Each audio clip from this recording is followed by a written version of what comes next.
son expertos todos en esto y además manejan como nadie.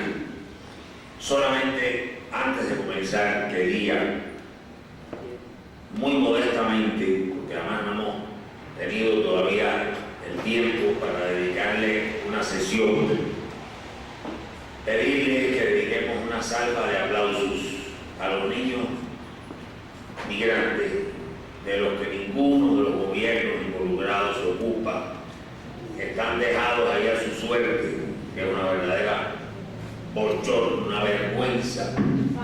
Es ya el colmo de la explotación capitalista. En realidad estamos en una etapa trágica de la humanidad. Cuando uno ve cosas como esa, que en su medida y salvando las debidas proporciones, pues es muy parecido al genocidio de Gaza. Este acto de barbarie sin nombre, a mí lo que más me recuerda es el asalto por las SS del heroico gueto de Varsovia.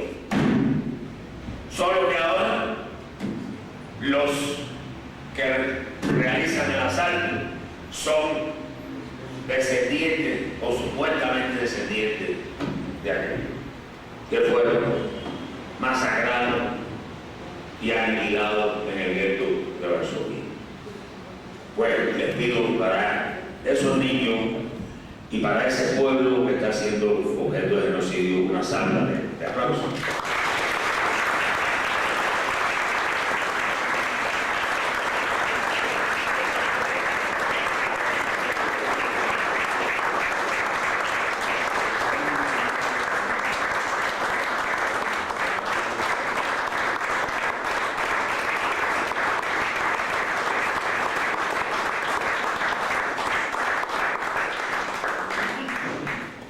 Para iniciar el debate, le damos la palabra a la doctora Ana Rosa Alba de la Salud, por favor.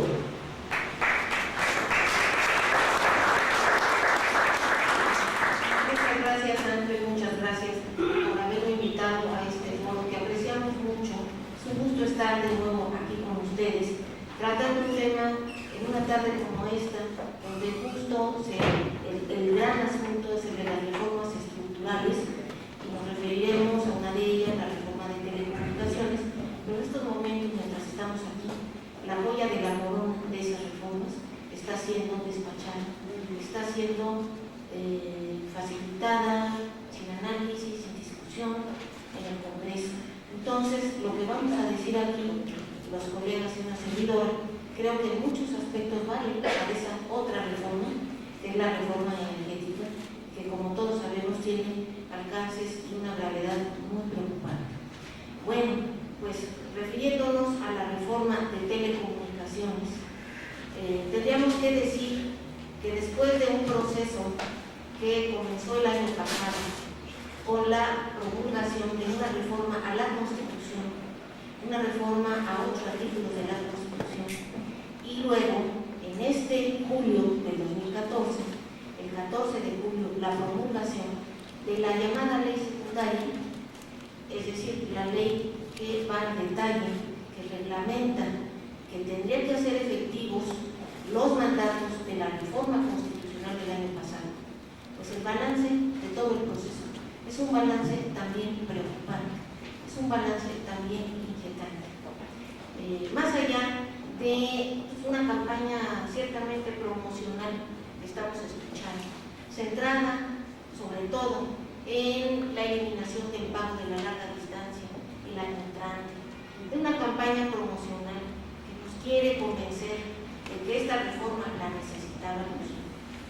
Creo que tenemos que hacer un ejercicio de análisis de conjunto, desde un mirador amplio, para entender hacia qué apunta en verdad esa reforma, para comprender cuáles son las razones de fondo que la han impulsado, qué motores la llevaron hacia este punto en que se ha dejado, y los porqués de esta reforma, tanto la constitucional como la de la llamada ley secundaria, que se llama Ley Federal de Telecomunicaciones y Radiodifusión, y que, como decía hace un momento, fue aprobada hace apenas unos días.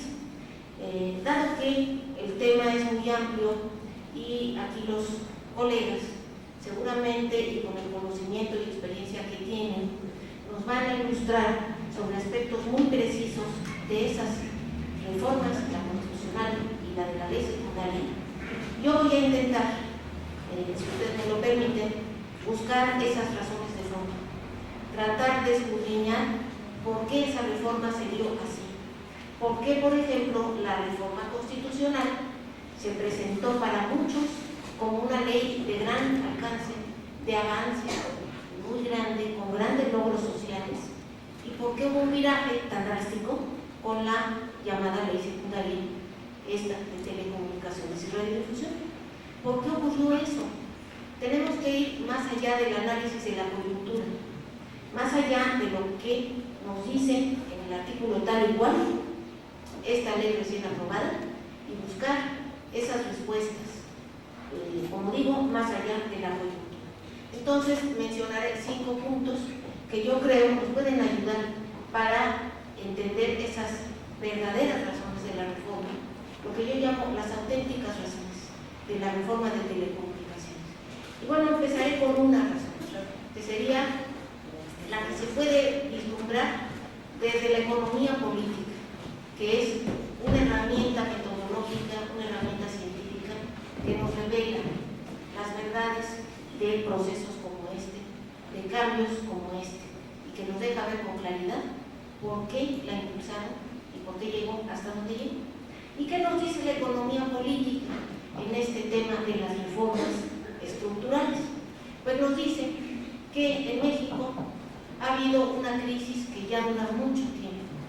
Ustedes bien saben, quienes nos acompañan esta tarde, que el esquema económico neoliberal fue instaurado en México a mediados de los 80, si queremos ser más exactos, el 82, el 83. A partir de entonces, nuestro país ha vivido una crisis que ya ni siquiera se le podría llamar como tal. Una crisis es algo efímero, algo pasajero. Esto ya es crónico. Entonces es una situación de estancamiento en lo económico y en lo social. Pero ¿qué es lo que ocurre con este régimen encabezado por Enrique Peña Nieto, que tomó el poder en el 2012?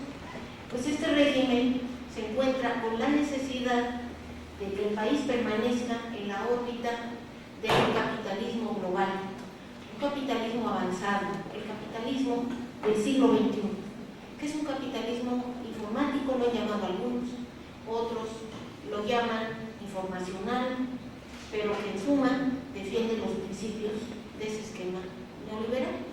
Mutatis mutandis, cambiando lo que haya que cambiar. Ese capitalismo global del siglo XXI exige que se cumplan ciertas reglas, exige que se realicen cambios drásticos en muchos órdenes de la vida nacional.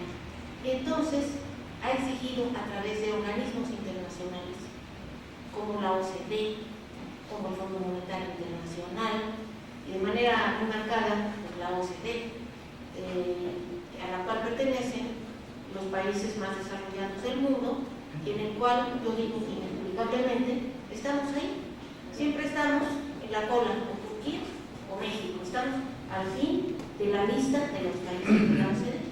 Nuestra situación ahí es artificial, pero ahí estamos. Entonces, este gobierno ha querido, igual que los anteriores, pero con un estilo un tanto distinto y un tanto recuperando su viejo estilo priista, que permanezcamos en la órbita de esos países avanzados, aun sea artificialmente. Y entonces, desde su arribo al poder, este gobierno actual se ha empeñado en promoverse a nivel internacional y en hacer sentir que México está atravesando por un momento económico muy bueno, muy satisfactorio. Le han llamado, incluso le han dado el término de Mexican moment. De Mexican moment. Así como hace unas décadas se habló del milagro mexicano, que también fue artificial, y que hubo una mayor distribución de la riqueza, pero que la crisis estructural es así, sería ahí. Bueno, ahora se empezó a hablar de Mexican moment.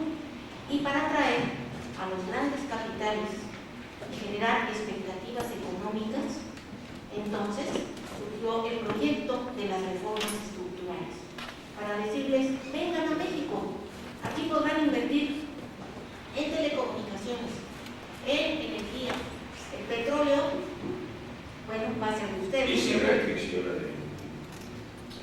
Así como lo dicen. Y van a poder llegar aquí y participar de este gran momento económico, porque México va a volver a ser el líder de América Latina. Todo esto se empezó a promover a nivel internacional. Y entonces, bueno, ustedes saben que esto sí generó expectativas en muchos países, en inversionistas, en grandes consorcios que están esperando el banderazo de salida para llegar y empezar a invertir con condiciones muy favorables y con recursos que en otros países, por supuesto, que no se presentan así, no se dan así. Entonces, las reformas estructurales son eso, son realmente la continuidad de un proyecto neoliberal que en México ya dura y que en otros países latinoamericanos, como bien ha dicho Emil Sader, un estudioso que considero muy pertinente en sus apreciaciones, llama países que están apostándole, otros países latinoamericanos, al post-neoliberalismo. México no. México no se ha querido desmarcar y nos mantenemos ahí. Entonces, estas son las razones que la economía política nos revela, y creo que son razones importantes y son razones fuertes que nos hacen ver que estas reformas en realidad no son estructurales para una transformación auténtica del país.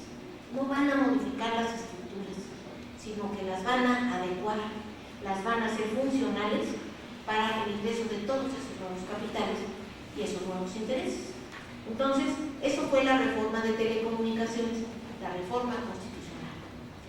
Esa reforma constitucional, como mencioné al principio, era muy promisoria, logró entusiasmos múltiples, otros teníamos serias reservas, porque veíamos este trasfondo histórico, este trasfondo económico-político, que no podía borrar de un plumazo las realidades, esas sí, estructurales.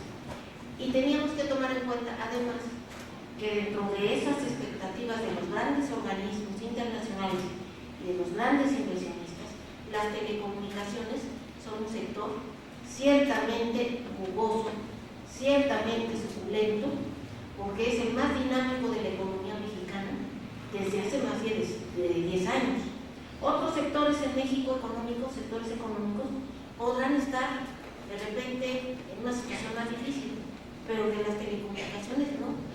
Año con año se ha sostenido y ha tenido índices de ganancias muy altos. Entonces, era muy importante resaltar esta reforma como una de las más atractivas, de las más relevantes. Bueno, esa sería una primera razón. Una segunda razón es la de tipo político. Muy importante razón, también, por supuesto, porque preguntémonos, ¿cómo llegó este gobierno al poder? Pues llegó cuestionado por amplios sectores de la población. En un episodio electoral, con muchas dudas, por no decir fraude, por no decir otras cosas que ocurrieron. Y entonces este gobierno llegó así y necesitaba tener capital político, necesitaba legitimidad, y las reformas estructurales fueron vistas como un argumento para ello.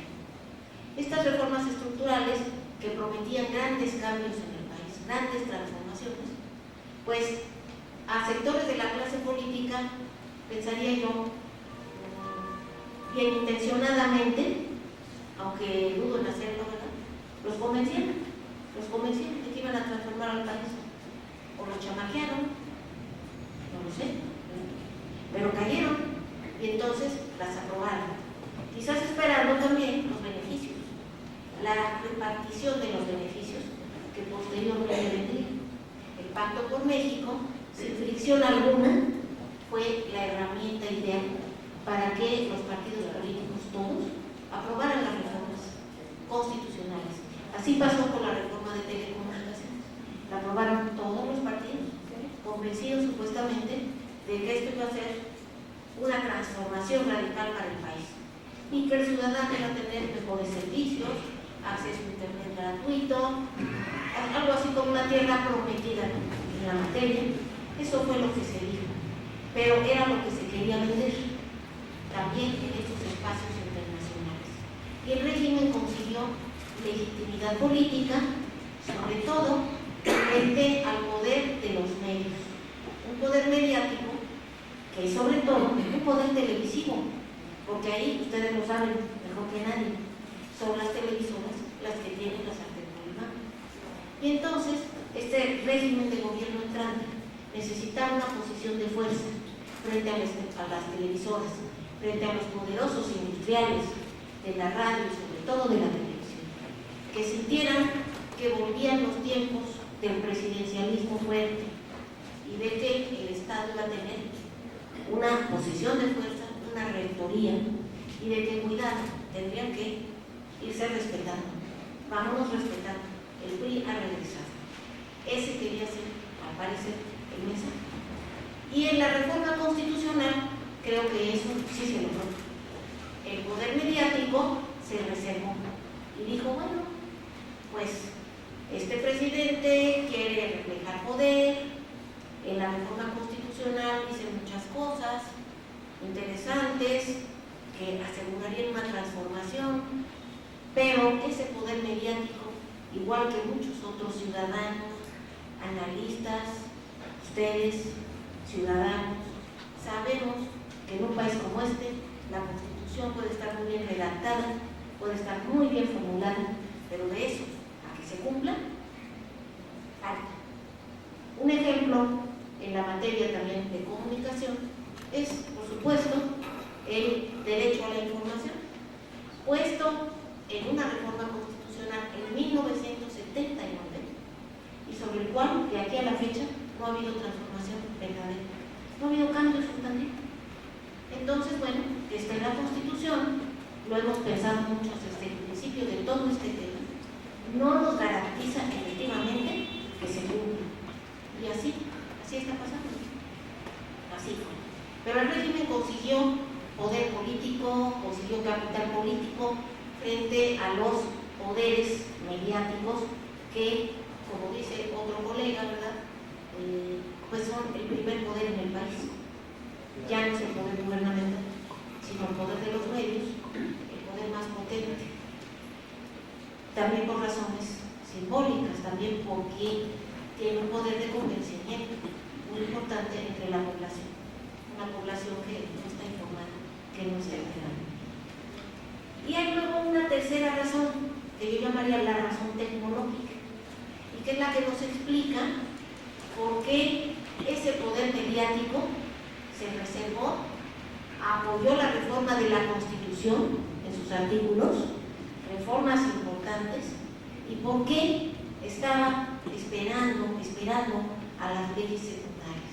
¿Qué razones tenían ellos para apoyar la constitucionalidad?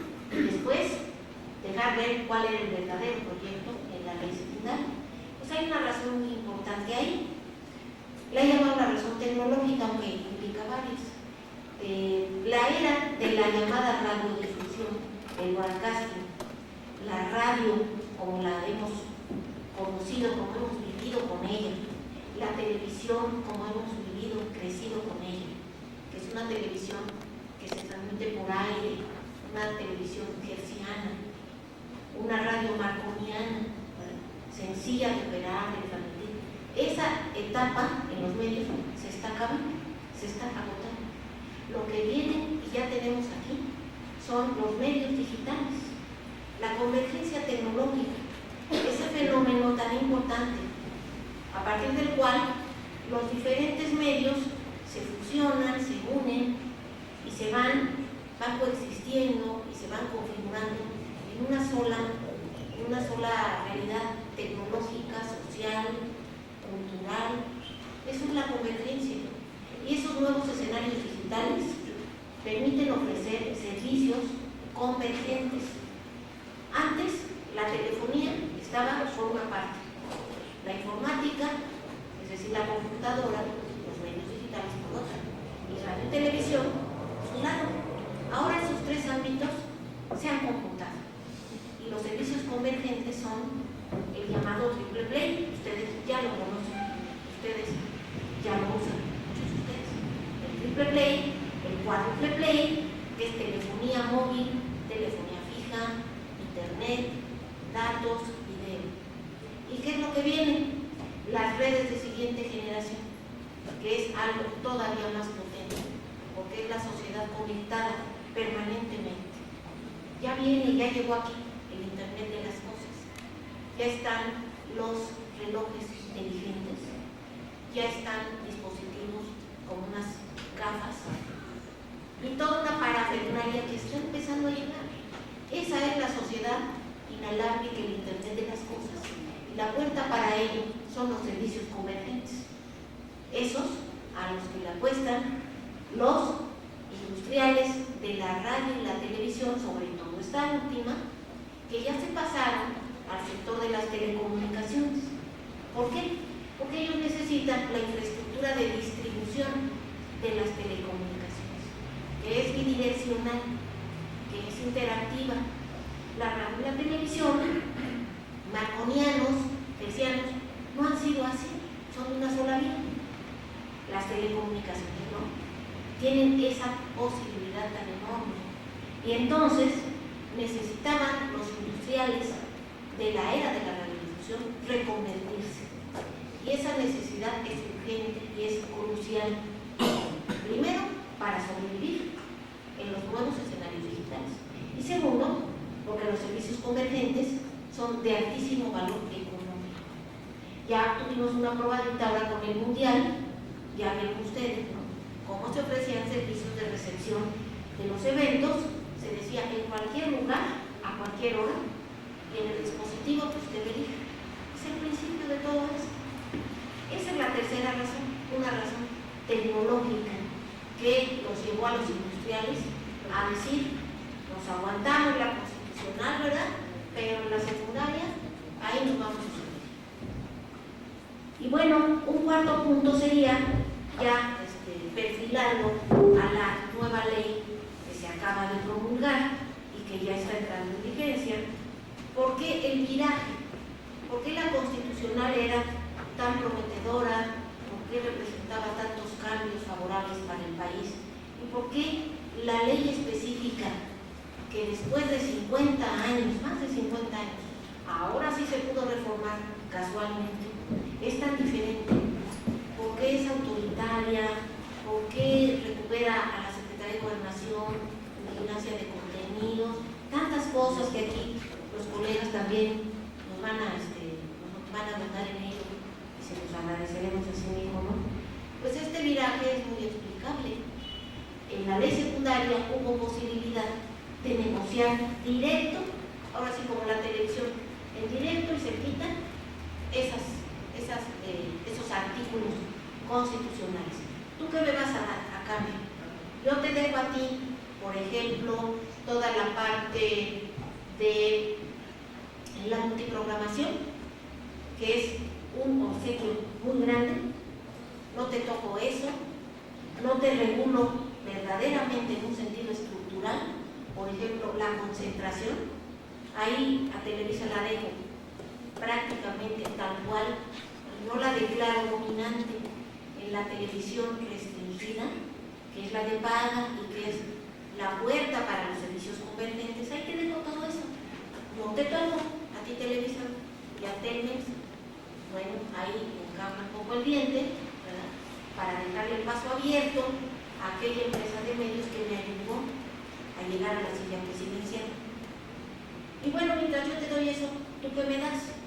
Bueno, pues las televisoras cuentan con nosotros, ¿no?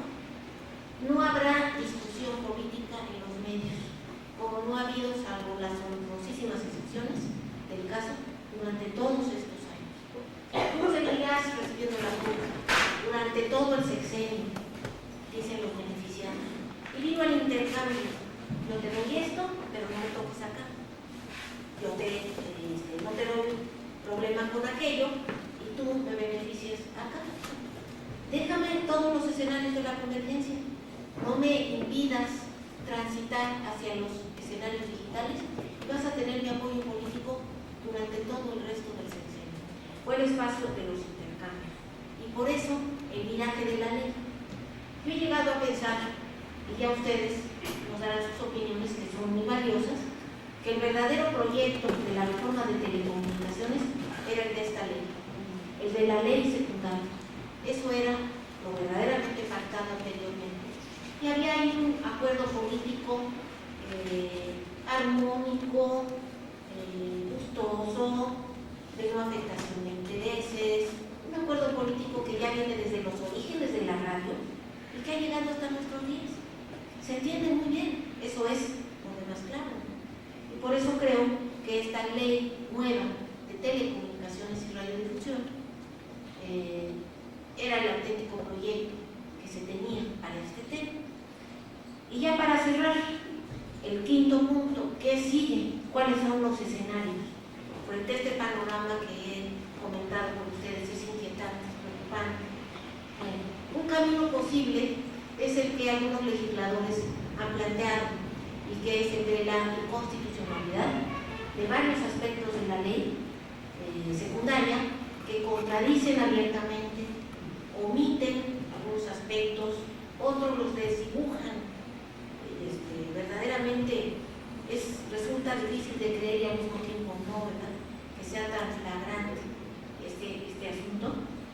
Y bueno, algunos legisladores dicen, sigamos la ruta de la inconstitucionalidad ante la Suprema Corte de Justicia de la Nación para ver si ocurre como en el 2007, 2008, cuando esa Corte, la Suprema Corte de Justicia, invalidó muchos artículos de la llamada Ley Televisa, que fueron otras reformas que ya apuntaban a este fin superior de los industriales de posicionarse en los nuevos escenarios digitales. Ellos dicen, avancemos por ese terreno. Es un terreno complicado, es un terreno difícil y habrá que ver cuál es la composición de la Suprema Corte en este momento, quiénes de los ministros están convencidos de proteger el interés nacional y quienes ya están cabildeando. Habría que ver muchos factores, pero esa es una ruta posible.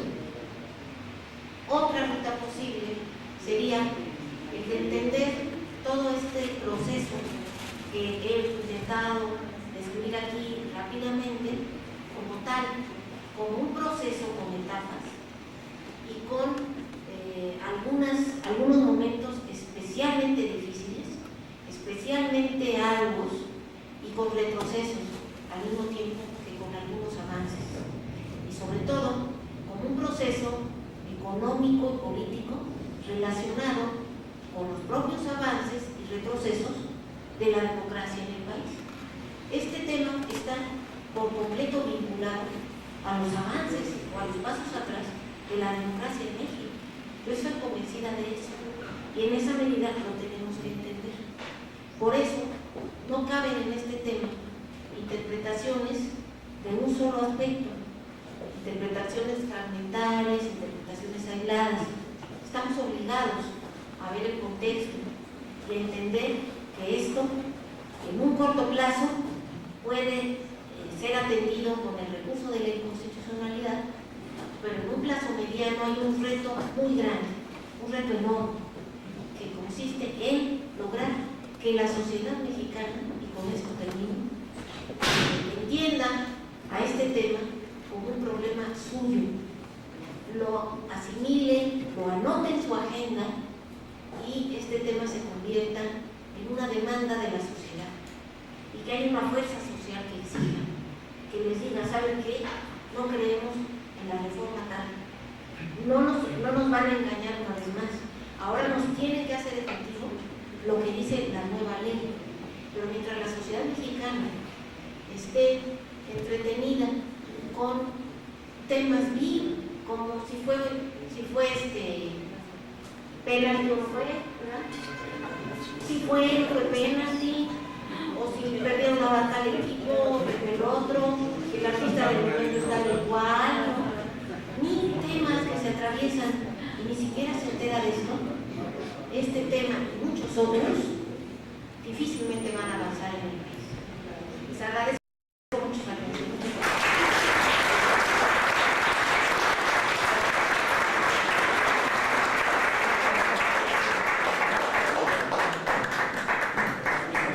Le agradezco mucho a Alma Rosa por su brillante presentación, además muy pedagógica, porque con conocimiento pleno de causa, pero además de lo que explicada de una forma que se inserta en el todo sociopolítico y económico del país, de modo que se puede entender muy bien. Es una presentación que como introducción del tema es magnífica. Estaba yo pensando mientras la oía ahora, afortunadamente Martín está grabando todo, y como tenemos aquí, además de Alma, a 3 goleadores grandes más, pues ustedes que están vinculados a círculos de estudio, en muchos casos, colectivos, etcétera, pues ya saben que Martín va a tener el disco con todas estas presentaciones sobre la reforma y las leyes secundarias de telecomunicaciones, que estoy seguro que va a ser un clásico para la discusión de este tema, va a ser muy útil.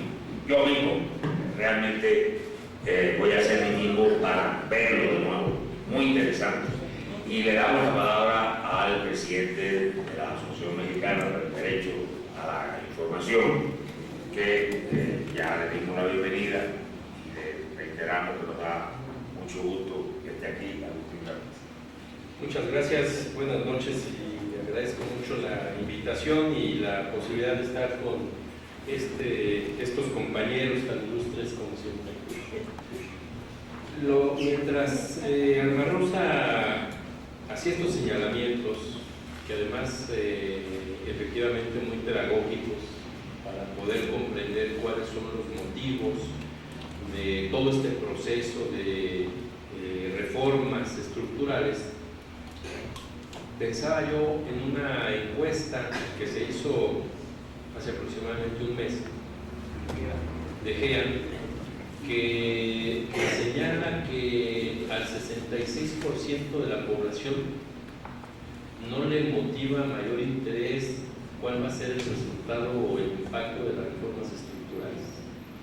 O sea, solo una tercera parte de la población estamos interesados, digo estamos porque aquí estamos, interesados en estos temas, en cuál es el impacto.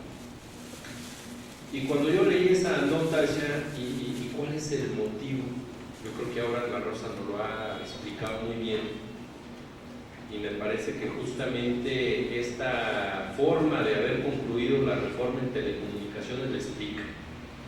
Porque la televisión tiene esa capacidad de distracción, esa capacidad de manipulación, esa capacidad de darnos a entender lo que el grupo que gobierna quiere darnos a entender, y no necesariamente lo que está sucediendo, cuáles son los impactos.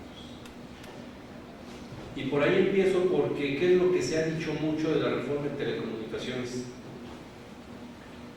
Los millonarios ahorros que los ciudadanos vamos a tener con esta reforma, ¿no? Al día siguiente de que se aprobó en la Cámara de los Diputados, salía el secretario de Comunicaciones y Transportes con el subsecretario y con el consejero jurídico a explicar cuáles eran estos grandes beneficios, y lo que más se decía eran las sumas millonarias de ahorros que vamos a tener los mexicanos. Y tal como lo señala Alma Rosa, y como lo defendieron muchos legisladores que la aprobaron, se preguntaban en la Cámara de Senadores y luego en la Cámara de Diputados, pero principalmente la de Senadores, hacían una pregunta que ellos mismos se respondían y decían: estamos en una mejor situación en este momento que con la vieja ley de radio y televisión de 1960, y con la vieja ley de telecomunicaciones de los años 90? Y la respuesta era, claro que sí, estamos mucho mejor. Y bueno, yo creo que pues no podemos decir que el marco regulatorio constitucional no es mejor. Claro que lo es. Cuando se anunció y se aprobó en junio del año pasado esta reforma constitucional, pues en efecto se dijo que el Estado recuperaba la capacidad de rectoría económica que se había perdido por lo menos en los últimos 20 años. Si hacemos una lectura literal, digamos, del texto constitucional, así es, el Estado recupera la capacidad de rectoría económica. Pero después viene la ley secundaria, en donde todos estos principios constitucionales no están debidamente atendidos. Hace un rato me preguntaban qué es lo que nos queda de ver esta ley o cuál es una evaluación. Y yo digo, el gran pendiente de la ley secundaria es justamente una regulación de la radiodifusión en términos de los principios constitucionales. Independientemente de este proceso de convergencia, que tiene toda la razón la doctora Alma Rosa Alba de la Selva, pero finalmente no podemos desconocer que en nuestro país todavía estamos viviendo esta etapa de la consolidación de sus dos sectores, la de la radiodifusión y la de las telecomunicaciones. Pero no podemos dejar de lado que la radiodifusión tiene una importancia mayúscula en estos momentos en relación con el proceso de construcción de nuestra vida democrática, justo porque tiene la televisión esa capacidad de darnos una identidad como nación. En lugar de que sea el Estado el que a través de políticas públicas nos diga cuál es el camino a seguir para tener esta identificación como nación, es la televisión la que nos induce valores y formas de comportamiento. Y la mayoría de la población abreva de esos conceptos, de la televisión, no de los textos constitucionales, no de la ley, sino de lo que vemos en la propia pantalla. Entonces eso es lo interesante y por eso digo que nos queda a deber la ley secundaria, todo lo relacionado a la radiodifusión. Que si hay una regulación extrema en el caso de las telecomunicaciones, sí, y qué bueno. Aunque justo por esta dinámica de convergencia tecnológica y de avance en el proceso de cómo vienen funcionando las nuevas tecnologías, eso se tenía que dar tarde que temprano. Además, tampoco partimos de cero. Recordemos que la vieja Comisión Federal de Telecomunicaciones ya traía, independientemente de que no lo logró, pero ya traía una agenda regulatoria en donde intentaba, vamos a decirlo de manera coloquial, meter en cintura al gran emporio de las telecomunicaciones del señor Slim, pero siempre se le escapó. La propia Comisión Federal de Competencia Económica, recordemos aquella multa millonaria que finalmente no pagó porque hubo recursos legales que le permitieron zafarse. Pero de cualquier manera hay resoluciones muy viejas en materia, por ejemplo, de interconexión, en donde se buscaba que el agente económico que ahora se llama preponderante, que es el América Móvil, tuviera la obligación de permitir que el resto de los operadores se conectaran a su red. Y eso nunca se pudo. Pero hay los ensayos, digamos, previos de una regulación en ese sentido. Así que, tarde que temprano, esto tenía que darse en materia de telecomunicaciones. Pero el gran pendiente siempre fue la televisión. Desde hace un poco más de 3 décadas, en donde se insertó ese concepto en la Constitución de el derecho a la información será garantizado por el Estado. Así dice hace más de 30 años nuestra Constitución. Y en donde a principios de los años 80 el que era presidente de la Cámara de los Diputados dijo, esta Cámara de Diputados, por decirlo de alguna manera, en materia de regulación del derecho a la información no le ha encontrado la cuadratura al círculo. 30 años de no tener una regulación. Por eso celebramos la reforma constitucional de junio de 2013, porque finalmente traía una serie de principios muy importantes en materia de defensa de derechos fundamentales. ¿Cuáles? Libertad de expresión y derecho a la información.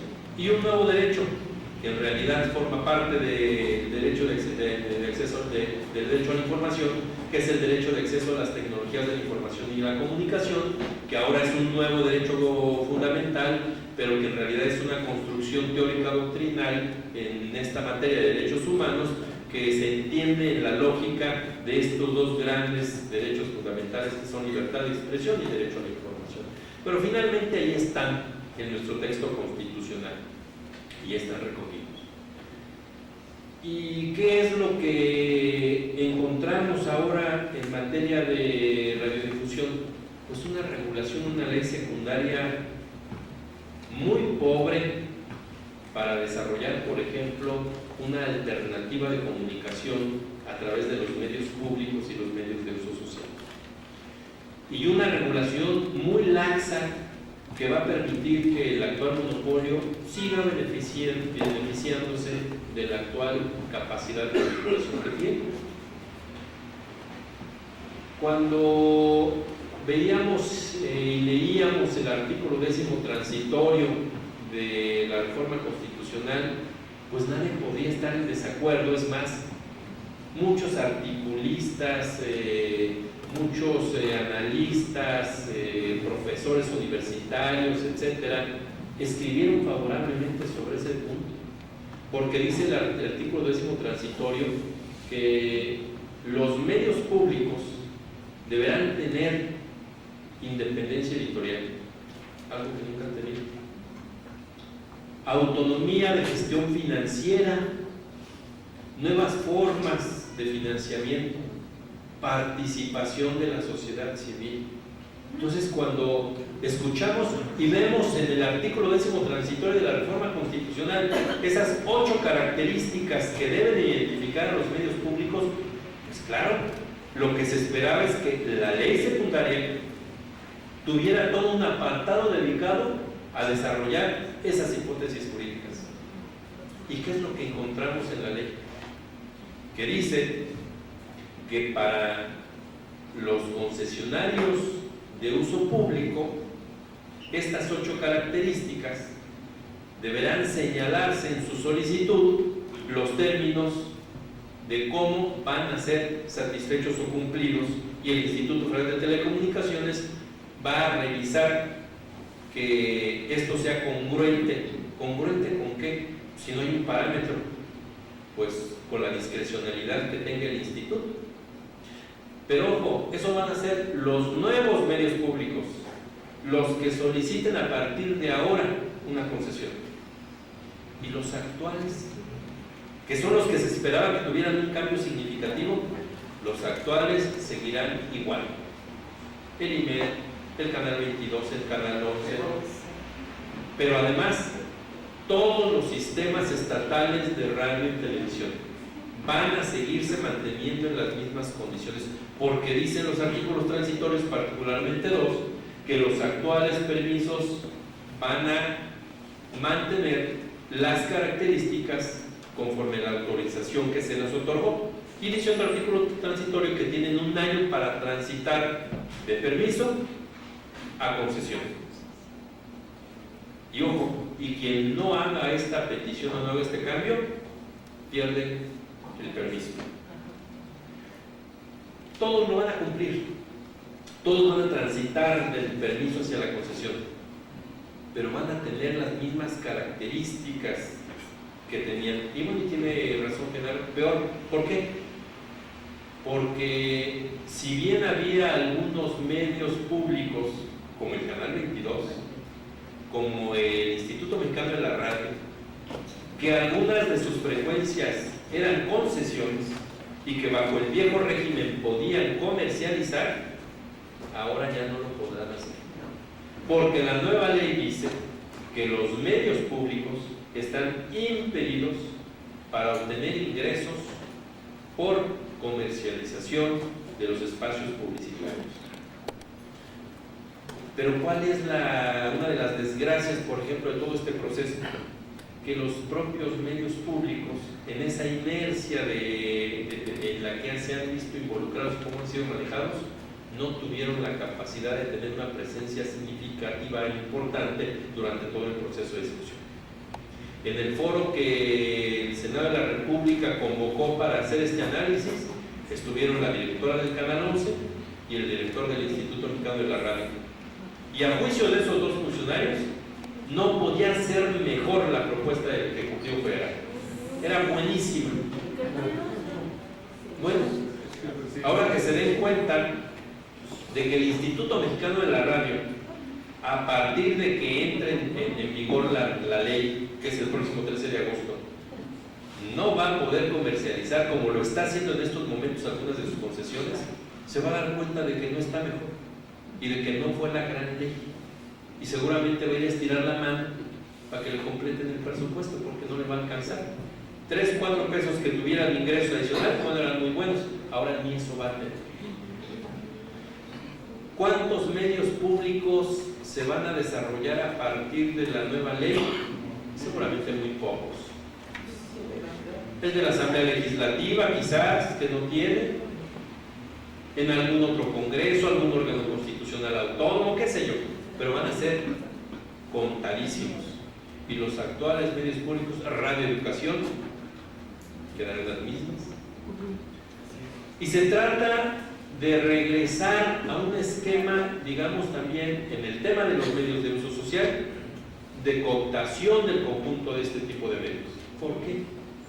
Porque también se vende como un gran beneficio de la reforma el que los medios de uso social, ellos iban a poder comercializar, dicen, pero solamente le van a poder vender al gobierno federal, a los gobiernos estatales y a los gobiernos municipales, quienes destinarán hasta el 1% de su presupuesto, que no es despreciable, de su presupuesto de comunicación social a este conjunto de medios de uso social. ¿Qué va a suceder? Que con el paso del tiempo y ante las enormes carencias que tienen los medios de uso social, las radios comunitarias van a ser cooptados. ¿Por quiénes? Por el gobierno federal y por los gobiernos locales. Porque para poderles dar ese 1%, les van a exigir seguramente que no tengan independencia editorial. Y entonces, pues es un engaño el que los medios de uso social se van a expandir y se van a desarrollar. Nuevos medios de uso social en la parte alta de la banda de FM, en donde dice se les va a asegurar una capacidad espectral, pero en donde van a tener muy poca capacidad para desarrollarse. Potencia, como dice la doctora Barroso.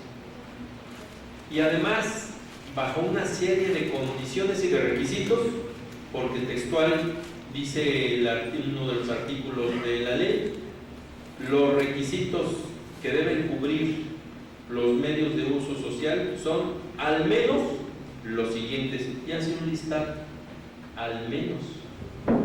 Esa discrecionalidad que se introduce desde la ley va a permitir que el Instituto Federal de Telecomunicaciones pueda decir, agrego un requisito, exijo uno adicional, y si no fructifica la famosa acción de inconstitucionalidad, ese es el parámetro legal que va a ser el marco a través del cual los medios de uso social pidan sus nuevas concesiones.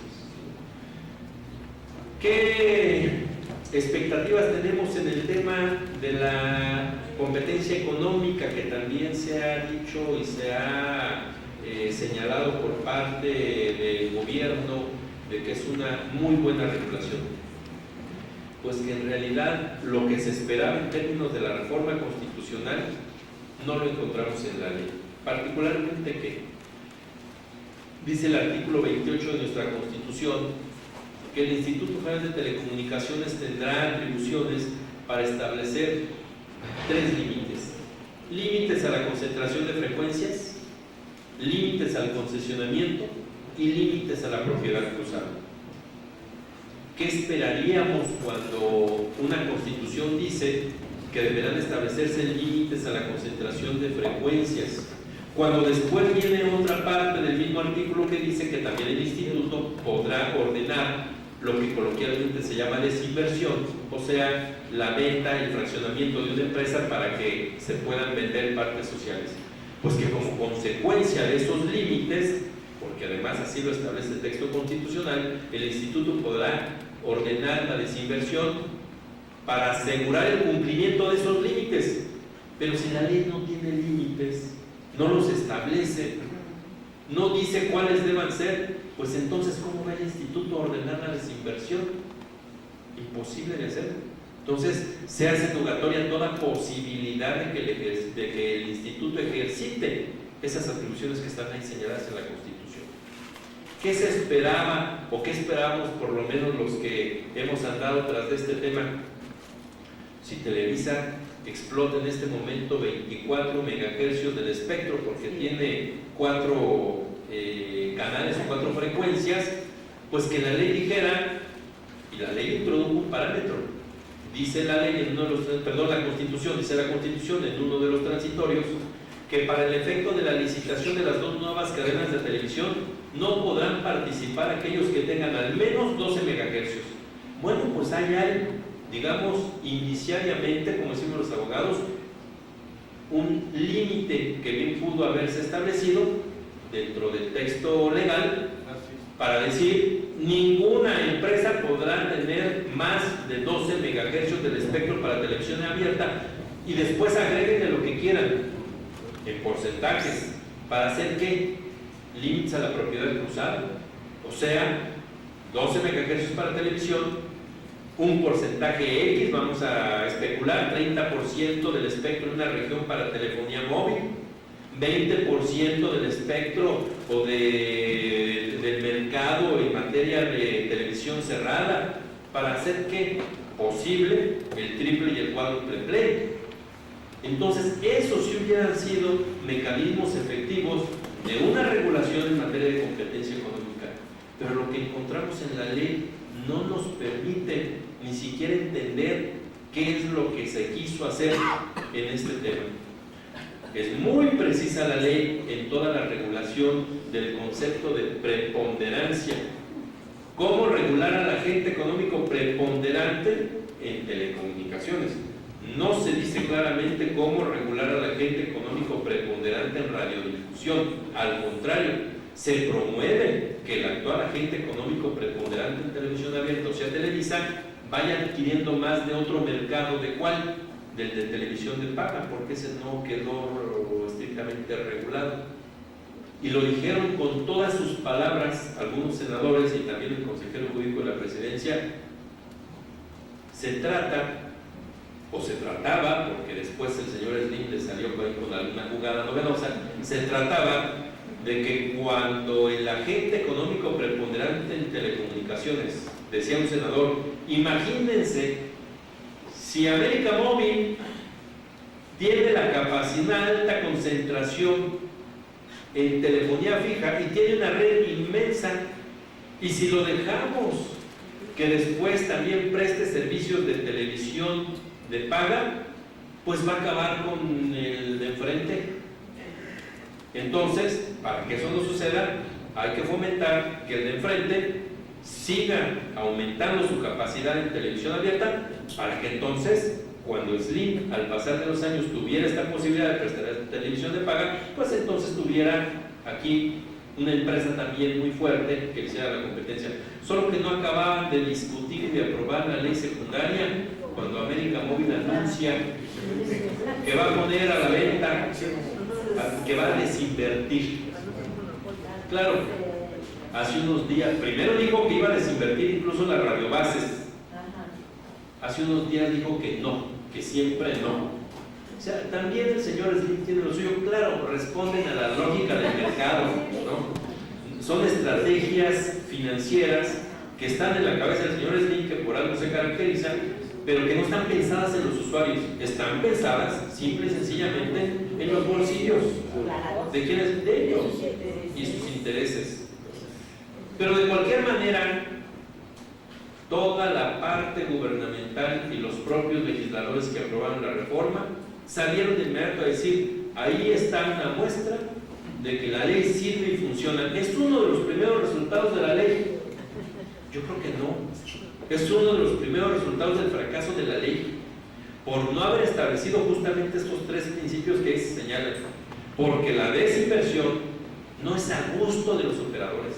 En términos de la Constitución, la desinversión debió haber sido una figura jurídica que estuviera establecida en la ley, sujeta a un conjunto de límites para que el instituto pudiera decirle a las empresas, no solamente a la de telefonía, sino también a la de televisión: vas a desinvertir y te vas a desestructurar para hacer un nuevo competidor y que entonces la competencia se fomente.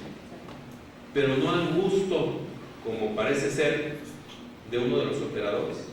Porque ahora resulta que es el señor Slim el que decide en qué momento. Y claro, hay un artículo transitorio de la reforma constitucional que lo permite, que dice que en cualquier momento el agente económico preponderante en telecomunicaciones podrá poner a consideración del órgano regulador una estrategia de desinversión que le permita estar por abajo del 50% del mercado. ¿Para qué? Para zafarse de esa regulación que ya se le había impuesto.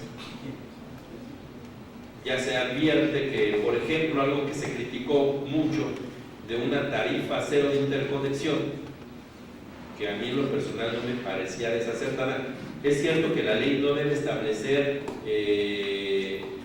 una política de ese sentido desde el texto legal, pero finalmente lo que decía América Móvil es que le estaban expropiando la red porque entonces debería dar la interconexión sin cobrar nada a cambio.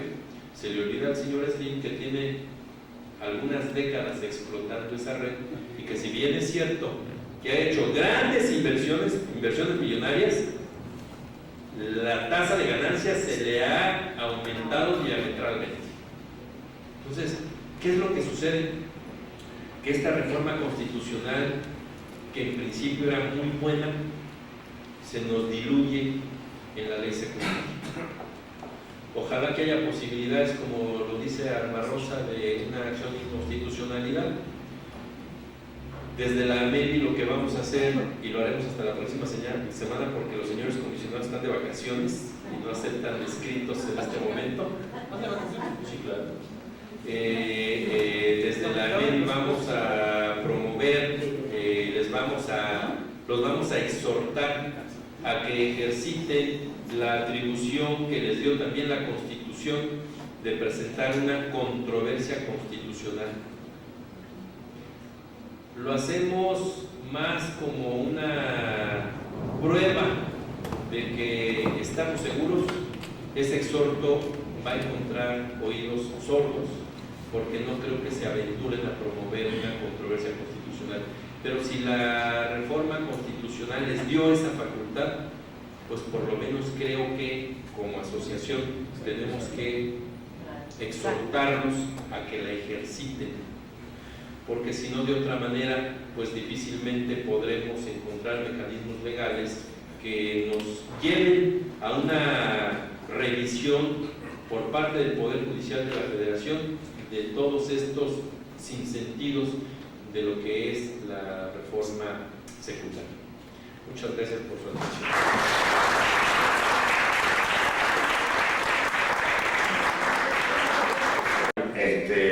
Ahora le toca nada menos que a Genaro. Le voy a decir que yo, si no fuera por otra razón, compraría el proceso para ver. En serio, estoy hablando muy en serio.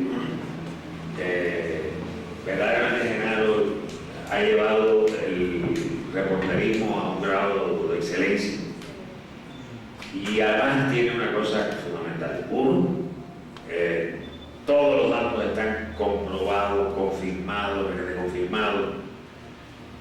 No hay especulación. Y por otra parte, una cosa que me molesta de algunos amigos míos, de izquierda que hacen el mismo trabajo, y es que ni es comedido, ni trata de estar en el medio. Uno sabe dónde está ajena, pero sin embargo uno tiene una gran seguridad en la verosimilitud, en lo bien sustentado de lo que está leyendo. Y además escribe muy bien, entonces imagínense todo un regalo tremendo.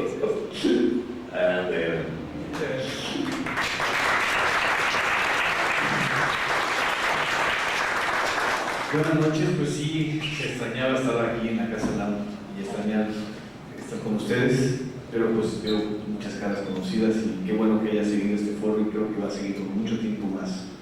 Y mientras Ángel esté aquí, hay que insistirle que no abandone esto, porque justamente lo que viene es una etapa muy dura.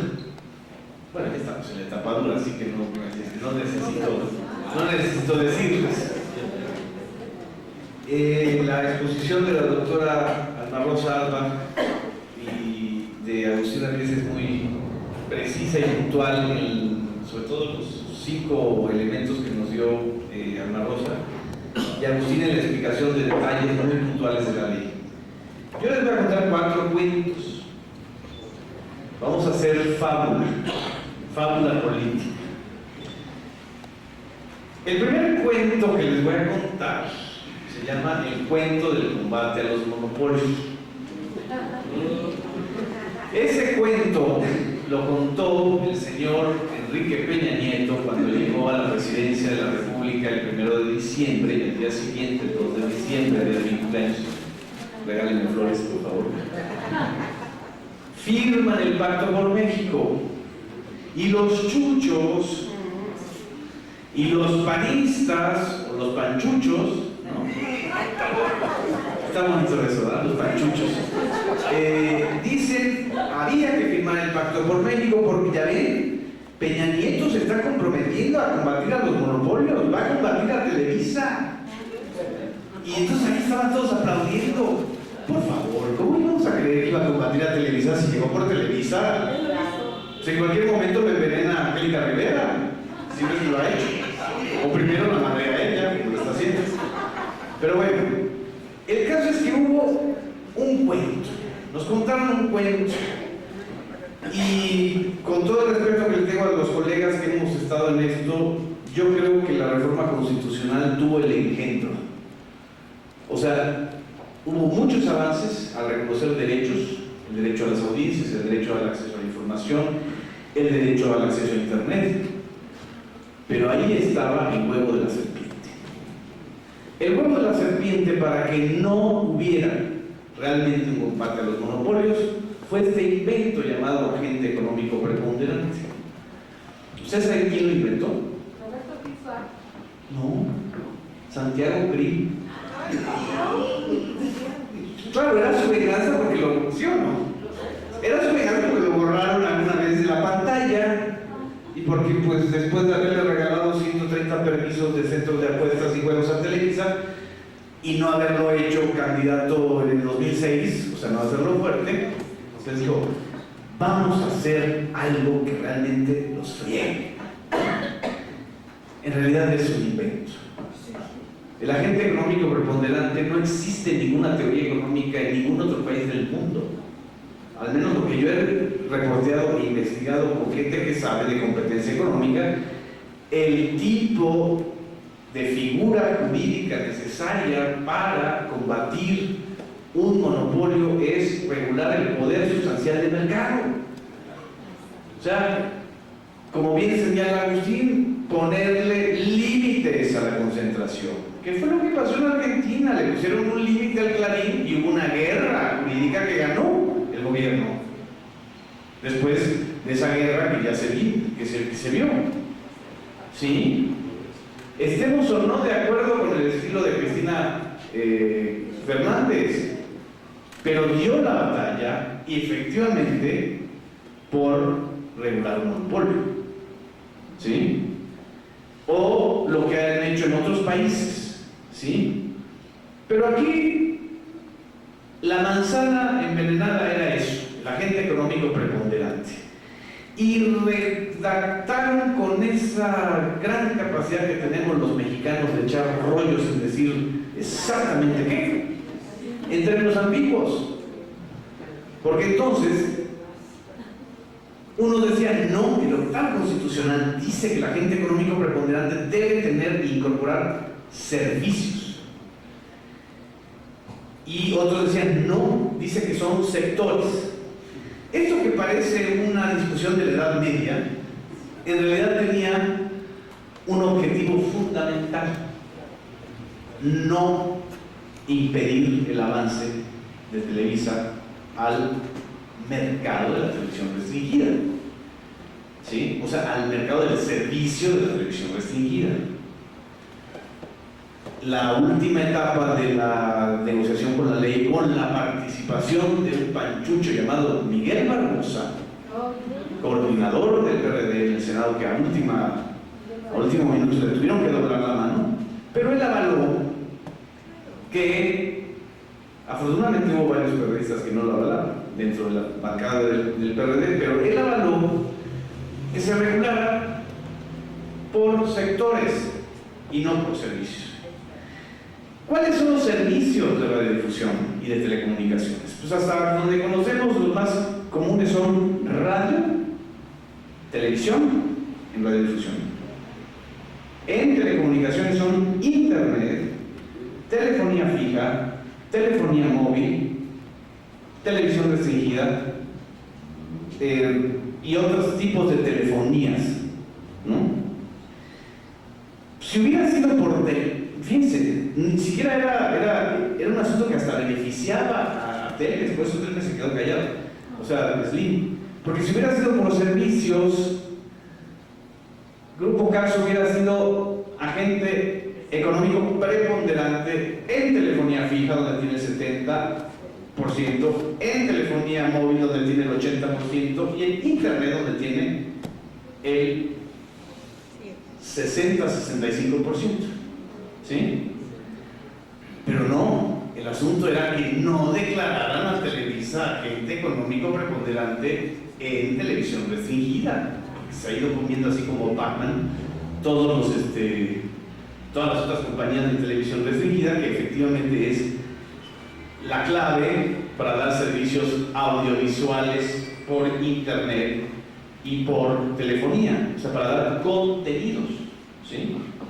De lo que se trataba aquí es de que no se fracturara el monopolio más importante para ellos, que es el monopolio de la opinión pública. Y tan importante es ese monopolio que ahora lo estamos viviendo. Eso que estamos viendo hoy, en este día de hoy, que se aprueba la ley de hidrocarburos en la Cámara de Diputados y nadie sabe nada, porque la tele no informa, de eso se trata, de generar una gran distracción, un gran desinformador. Ese es el monopolio de la opinión pública, ¿sí? Justamente lo que estamos viviendo, nos desesperamos los que tenemos información y decimos, ¿por qué la gente no está saliendo a la calle? ¿Por qué no López Obrador tomó el Congreso? ¿Por qué el PRD no hizo nada? ¿Por qué Cuauhtémoc Cárdenas anda con la cara de siempre durmiéndose? ¿Por qué Virginia Martínez no fue a correr el maratón ahí a la Avenida Reforma? Porque efectivamente no hay movilización social y no puede haber movilización social porque no hay información, ¿sí? Y no hay información porque el 80-85% de la población solamente tiene un acceso a la información, que son los medios radiodifundidos, la televisión y la radio, ¿sí? Entonces de eso se trata esta historia. El cuento se llama no perder el monopolio de la opinión pública, porque ese monopolio es el que llevó a Enrique Peña Nieto al poder y es el que garantiza por algún tiempo más la hegemonía de Televisa, que Televisa deja de ser una empresa para volverse un sistema, parte del sistema. Lo que dice hoy Javier Stein en la jornada, que está muy bien planteado. Y lo peor de todo es que van a acabar no siendo monopolios ni América Móvil ni Televisa. ¿Por qué? Para empezar, Carlos Slim les pintó un violín. así, diciéndolo de manera clara, ¿no? El día que estaban aprobando en la Cámara de Diputados a las 6 de la tarde la nueva ley, que ya no podían revertirla, él anuncia la desincorporación porque se redactó el artículo 12 transitorio a la medida de Slim, ¿sí? Y el señor Monopolio se volvió otra vez el hombre más rico en 3 días, en una pinche operación especulativa. Claro, pues él de eso conoce, él de eso sabe, él de eso vive, ¿sí? Y no solo eso, le están dando la oportunidad a él de crear su propia competencia, porque él va a elegir a quien venderle esos activos, no va a ser el IFETEL. Por supuesto, no se los va a vender a Telefónica de Francisco Gil Díaz, que son enemigos históricos, ¿no? Yo, lo único que vamos a ganar en esto. Una competencia no, van a traer a British Telecom o a alguna compañía norteamericana, pues Sprint o Comcast, y ellos van a traer a la inversión extranjera a modo. Pero tampoco Televisa va a ser agente económico preponderante en televisión. ¿Por qué? Porque le van a sumar el rating de la radio, donde no tiene dominancia, con el rating de la tele. Van a mezclar 2 tipos de audiencias, y Televisa no va a ser económico preponderante, ni siquiera en televisión. O sea que el cuento es eso, es un cuento. El segundo cuento, el cuento de la competencia en televisión. Ahí anda diciendo el secretario de Comunicaciones y Transportes y todos los voceros oficiosos que algo bueno de este modelo es que vamos a tener 2 grandes cadenotas de televisión abierta que ahora sí van a hacer competencia a ese, ¿no? Y que también van a plantear ya un nuevo modelo de televisión. Y Pamplinas, lo que se va a crear es la tercera cadena Tlacomulco. Va a ser la cadena del Grupo Atlacomulco, asociada con Grupo Prisa de España, y con el señor dueño del autotransporte en el Estado de México llamado Alcántara. No sé si ustedes ya lo vieron. ¿Sí? Sí, el dueño de Viva Aerobús, de esa gran línea aérea. ¿Por qué?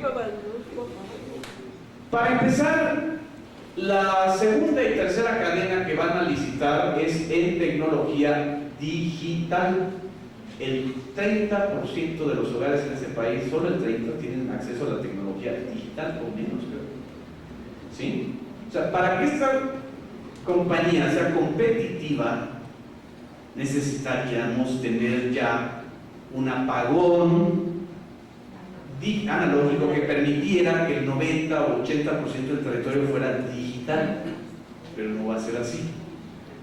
Entonces, la segunda y tercera cadena, para que sea viable económicamente, lo que necesita es un apalancamiento político, y lo que le van a dar es el apalancamiento político del Grupo Atlacomulco, y le van a dejar, van a cartelizar la televisión. O sea, se va a volver un cártel, así como los cárteles del narcotráfico. El 60% se va a quedar Televisa, el 25% TV Azteca, van a bajar tantito, porque ahora ya les interesan más las telecomunicaciones, y el 16-18% restante se lo van a dejar a la cadena Atlacomulco. Van a ustedes a ver a la gaviota, otra vez una de conductora, y vamos a tener una cadena que nos va a hablar de las bondades del Mexican Moment, ¿no? A donde seguramente se van a integrar otros consorcios como el grupo Excelsior, de Olegario Vázquez Raña, ¿sí? Y van a ser ahí, pero no es viable en términos económicos. Y tampoco va a ser la competencia, como ya explicó muy bien Agustín Ramírez, en los sistemas de medios públicos, porque va a ser el sistema Osorio Chong de medios públicos, ¿sí? Va a ser la cadena china. Desde Bucareli van a dar línea, como ya lo están dando. Acaban de correr a Yuri García de Milenio TV por órdenes de Osorio Chong y operado por Carlos Marín. Entonces, si así lo están haciendo con una compañía privada, imagínense en las televisoras públicas y en las radios públicas, ¿sí? Entonces, ¿cuál competencia? Vamos a tener ahora sí el telemonopolio de Peña Nieto, porque Televisa y TV Azteca van a seguir hablando bien del presidente, porque además hay un intercambio de negocios, ¿sí? La televisora de la FUSO, que es TV Azteca, también está interesada y está participando en la reforma energética en los parques eólicos. Y Televisa también está participando en la reforma energética, ¿saben a través de quién? De Genoma Lab. Y porque Slim también está participando en la reforma energética, tiene plataformas. ¿Ustedes creen que alguno de esos monopolios iba a cuestionar esto que estamos viendo hoy? Pues claro que no. Se trata de un arreglo monopólico. Entonces, también van a seguir hablando bien de este modelo, aunque la gente esté molesta, frustrada y no descrea o no crea. Y la tercera cadena va a ser pues una cadena para que ellos puedan tener el control, ¿no? Y esto no se plantea en la ley, porque la ley no plantea otro modelo alternativo que no sea el modelo de la televisión comercial. No está planteando un modelo alternativo realmente, está reconociendo y marginalizando los modelos alternativos como son los medios comunitarios y prácticamente amarrándole las manos a los medios públicos. El tercer cuento, que se llama el cuento de la transición a la televisión digital terrestre. ¿Ustedes han oído hablar de eso? ¿No? ¿Saben lo que es el apagón analógico?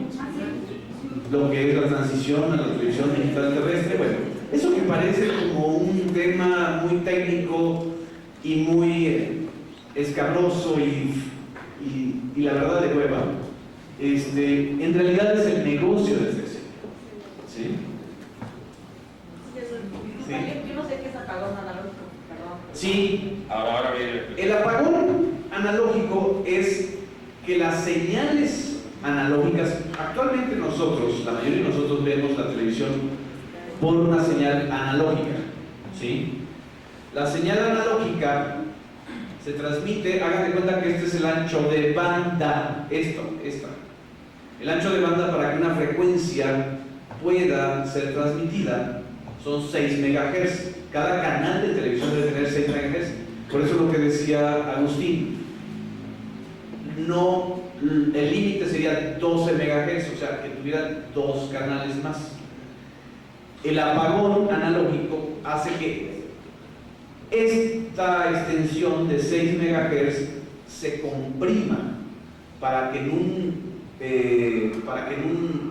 ancho de banda de 2.5, en lugar de 6, se transmita un canal. ¿Qué significa esto? Que se libera el espacio. O sea, si en 2.5 ya se va a transmitir un canal, ¿eso qué significa? Que hay 3.5 disponibles para nuevos canales, para nueva tecnología o para internet, ¿sí?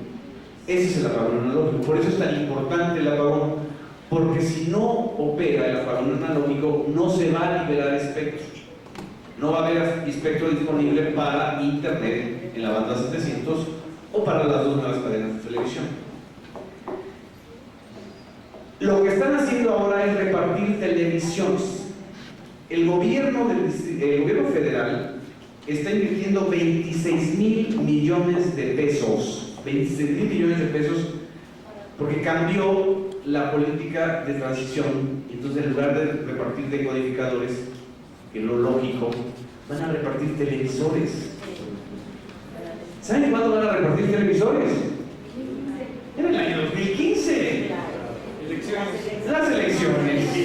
Entonces, parece broma, pero no es broma. El candidato que llegó a la presidencia por la tele va a repartir televisiones en el 2015. ¿Sí? Para que entonces olvidemos, para que sigan viendo tele. Sigan viendo tele. Porque además no garantiza que las televisiones que repartan tengan internet. O sea, van a seguir viendo televisión analógica. ¿Sí? Es un cuento, es una vacilada, es una simulación, pero el problema es que detrás de las licitaciones, que hasta ahora se conocen, están prestanombres del señor presidente. Y prestanombres de otro señor. No, Diego Fernández. Diego Fernández, o sea, necesarios, o sea, entendamos que se trata del gran motín. Nos están haciendo el cuento.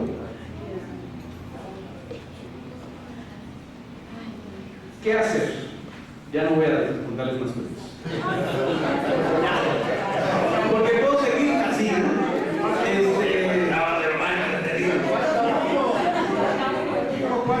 Dije 4, ¿verdad? Falta el apagón cerebral. El cuento de la libertad en internet, ese es muy importante, porque ese es el cuento que nos han querido contar, de que ya se eliminaron las restricciones para que no haya libertad de expresión en internet. Los jóvenes fueron los únicos que se movilizaron, ¿no? Los únicos. Y no fueron muchos tampoco, ¿sí? Pero se están movilizando los que saben y los que entienden. Incluso Julian Assange, un asesor de Julian Assange y Julian Assange dijo: esta es la peor legislación en internet que he visto en el mundo, la que están aplicando en México. En primer lugar, porque no se está garantizando el libre flujo de internet en México, sino que están poniéndole candados a lo que le llaman la neutralidad de la red. En segundo lugar, porque eso que ellos dijeron, que se iba a eliminar la geolocalización y la invasión y la intervención de la información privada en los dispositivos móviles, es decir, en los teléfonos celulares, en los iPads, en las computadoras, etc., la responsabilidad ahora se la pasan a las compañías. Tal como quedó redactada la ley, ¿sí?, en el capítulo de colaboración con la justicia, la responsabilidad ahora es de las compañías. O sea que nuestro Big Brother va a ser Carlos Slim, va pronto. Más las otras compañías que lleguen de internet o de telefonía, ¿sí? Porque van a estar obligadas a resguardar los datos personales de la gente por ley 24 meses, 2 años. Ustedes saben lo que significa en términos de comercialización y de negocio los datos personales de geolocalización de todos nosotros.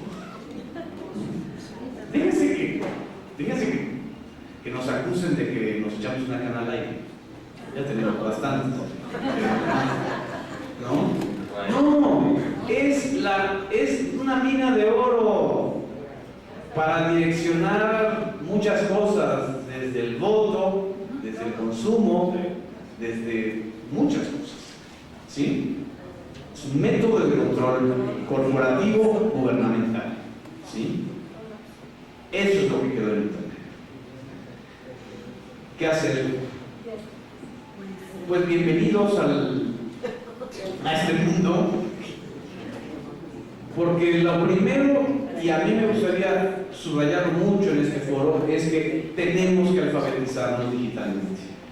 Como ahorita me comentó la doctora Ana Rosa, todo el capítulo de alfabetización digital que estaba en la Constitución, simple y sencillamente quedó ni enunciado, quedó ahí, ¿no? Quedó ahí disperso en la ley. Por favor, acérquense, ahora sí que es una transición generacional, acérquense a sus hijos o a sus nietos y vayámonos al mundo de las redes también para informarnos y para informar.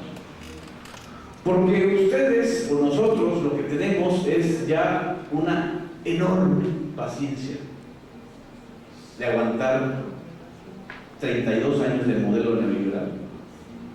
Y lo que a algunos jóvenes les hace falta es eso, esa paciencia, ¿sí? Se desesperan, insultan, descreen en todo, ¿sí? Porque aunque esté sucediendo lo que está sucediendo, hay algo que no van a poder evitar y que está ocurriendo.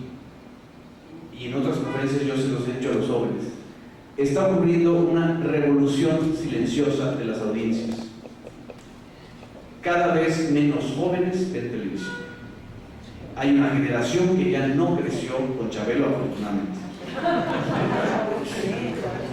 Si no por eso hay tanta pederastia en México. O sea, si alguien cree que ese señor es un niño, pues imagínense. O el Chabuelo, o el Chavo del 8. O sea, tenemos aquí una deformación. O sea, creo que un marciano que llega a México y ve a Broso y ve a Chabelo y ve al Chavo del 8 van a decir, pero los mexicanos algo les pasó. Algo les pasó. O sea, veámonos por fuera también, ¿verdad? O cualquier, incluso a mí me lo han dicho amigos del extranjero, me dicen, oye, ¿por qué la publicidad en México dice, muestran a gente que no se parece a los mexicanos?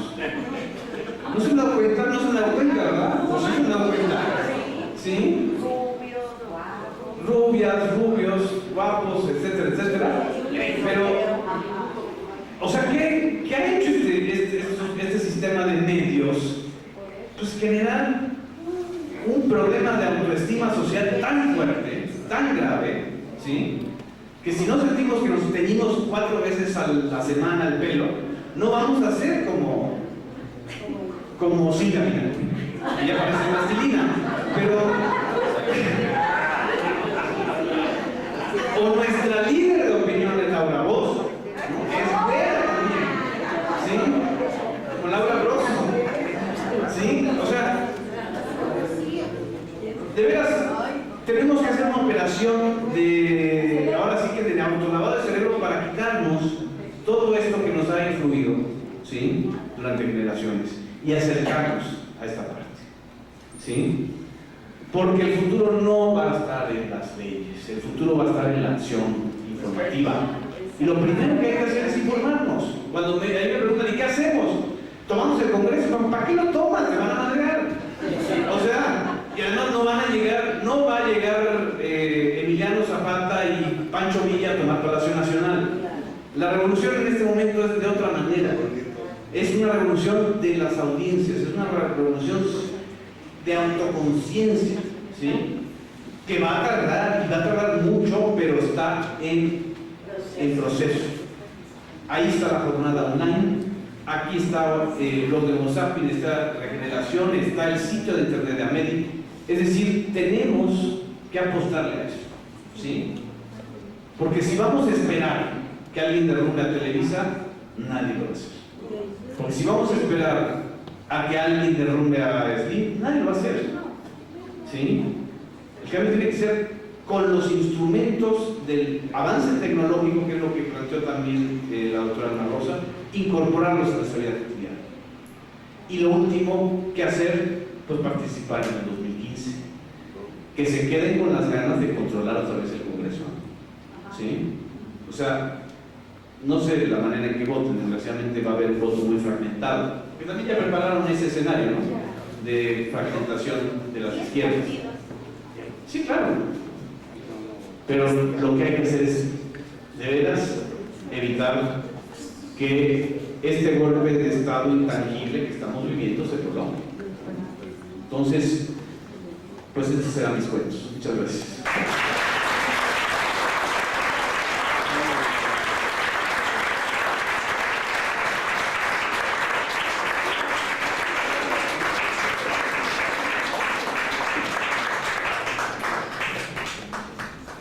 Le agradezco mucho a Genaro su espléndida, diría yo, monólogo de teatro, además con técnica brechiana.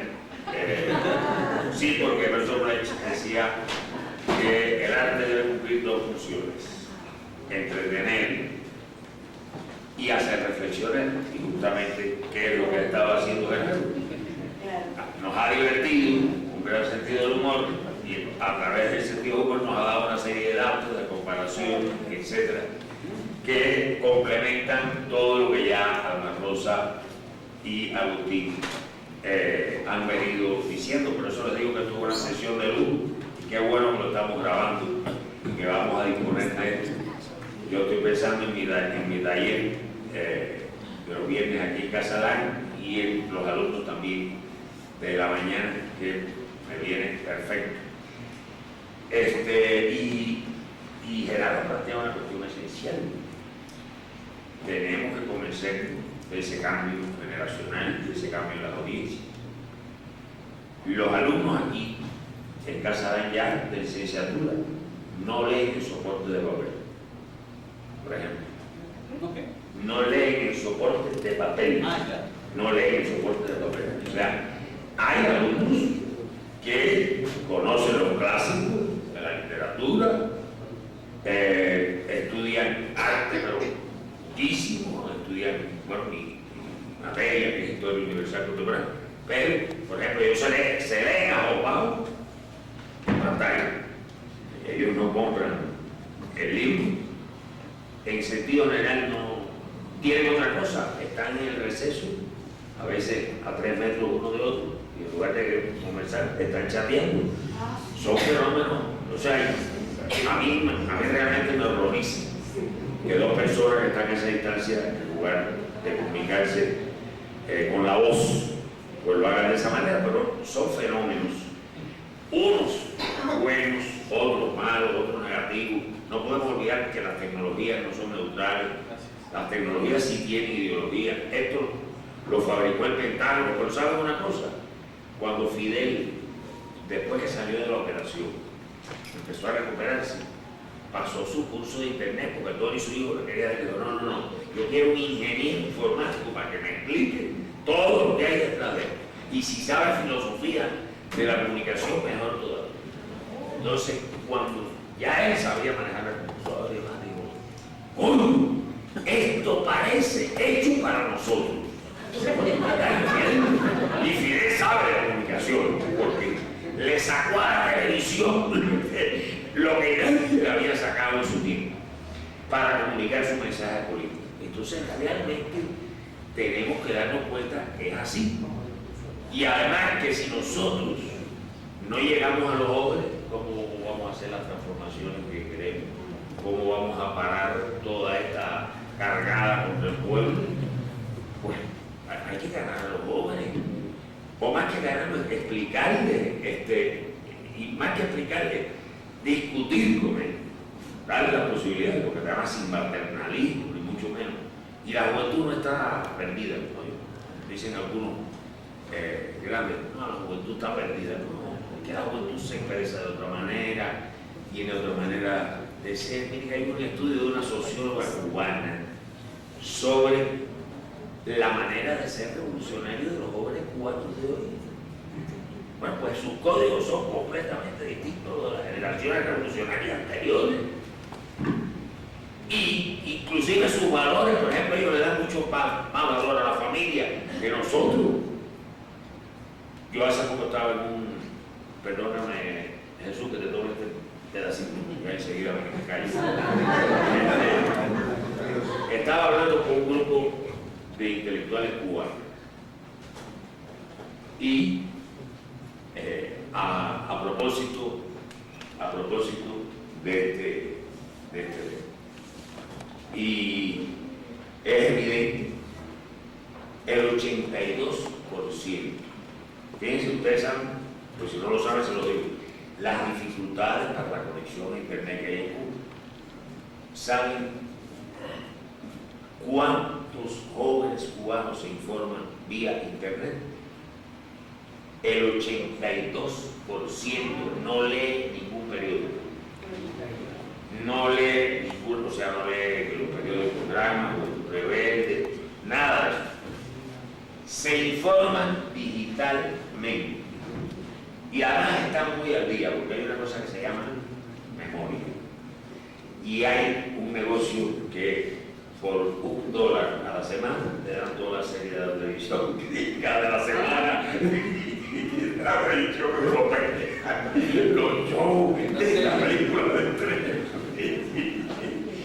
Entonces, esos son cambios dramáticos, pero tenemos que enfrentarlos porque si no, no vamos a poder hacer los cambios que tenemos que hacer. Le doy la palabra a Jesús, que lo va a explicar mucho mejor que él.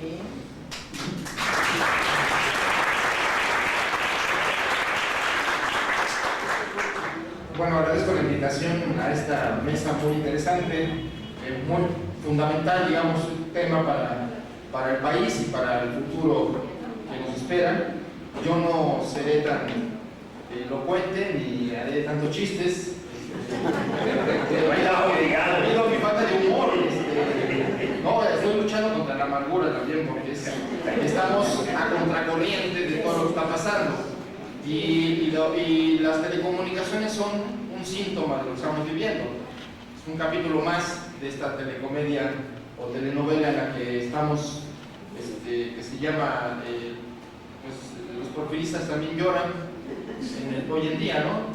Estamos en una reinvención del porfiriato, digamos, reloaded, en el que revivieron los muertos del pasado, pero ya con las nuevas medios de un gran avance. La verdad es que no, yo les voy a decir por qué, además de lo que nos han explicado, por qué no es un avance. Dice, bueno, si Televisa ha llevado de la mano a Peña Nieto al poder, eso es solamente el proceso, digamos, simbólico que nos lleva a pensar, como bien ha citado en algún momento en los artículos Genaro Villamil, acerca de este asunto de que si Televisa antes era soldado del PRI, el Tigre Azcárraga lo soltó y que se volvió muy famoso como un pilar del sistema priista, pues ahora es al revés. Los Pinos como un pilar del negocio Televisa y de la televisión. Entonces estamos ya subordinados, el poder político, las instituciones públicas, los actores públicos, diputados, legisladores, en su mayoría, con muy pocas excepciones, están sometidos a sus poderes y dependen de los favores de sus poderes para continuar su carrera política. Ya no es al revés, no voy a hacerle favores al gobernante y a los legisladores para que continúen mis negocios, sino su futuro político depende de su relación con estos monopolios de los medios de comunicación y las telecomunicaciones. Entonces, el Estado se debilita más, las televisoras se fortalecen, y si en materia de medios, en el pasado, estos eran instrumentos del poder, pues ahora el poder político está al servicio del verdadero poder, el poder privado empresarial. Entonces, digamos que las reformas de telecomunicaciones son la versión mediática de este hecho.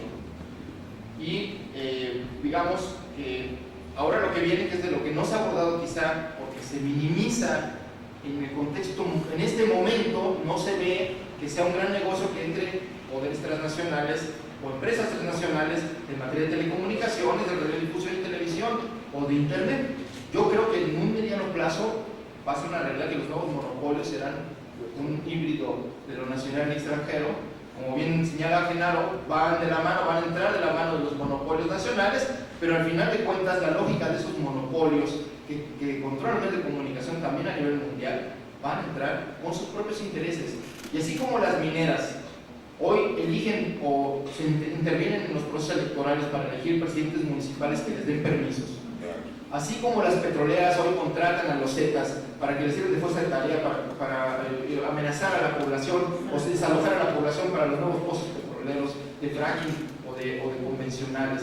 Así como estamos viendo cómo los bancos están utilizando golpeadores y grupos de terrorismo fiscal o bancario para obligar a la gente, incluso ya ahora con la nueva ley, esta de persecución bancaria, en la que te pueden quitar tus bienes sin que tú te enteres y sin que tú te expongas. ¿Por qué? Porque ellos van a tener toda la información de tus cuentas bancarias, de tus propiedades, y si tú debes a un banco, te las van a quitar aunque estés en otro, y entonces tú vas a tener con qué pagar. Y eso va a ser, la Secretaría de Hacienda se va a convertir en el gran verdugo y bueno, en el gran hacedor de estos negocios, en el despojador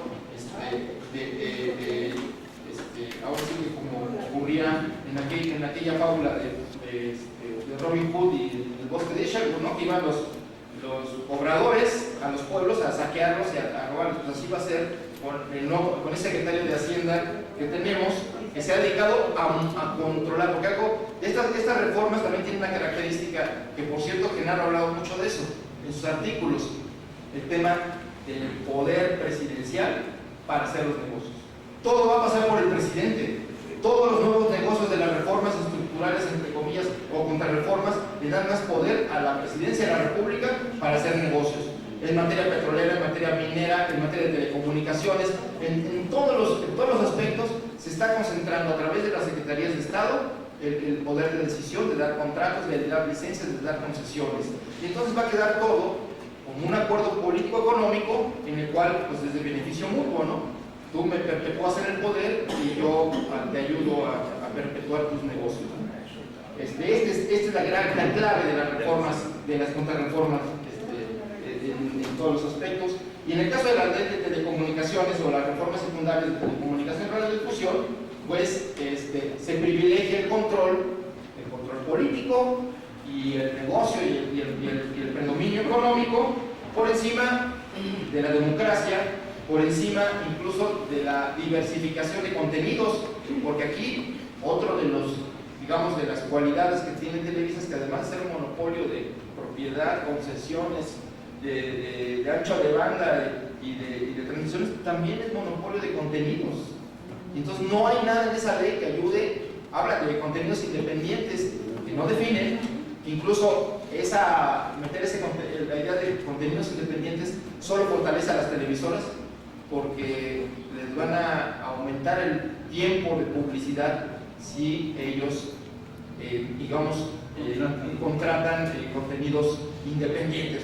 Con cualquier triangulación de cualquier empresa, de cualquier amigo, pues puede ser un contenido independiente. Entonces, pues, por ese negocio, que es una manera de triangular y de simular, pues aumento el número, el tiempo aire de la publicidad, ¿no? Pues, de fortalecer sus negocios. Bueno,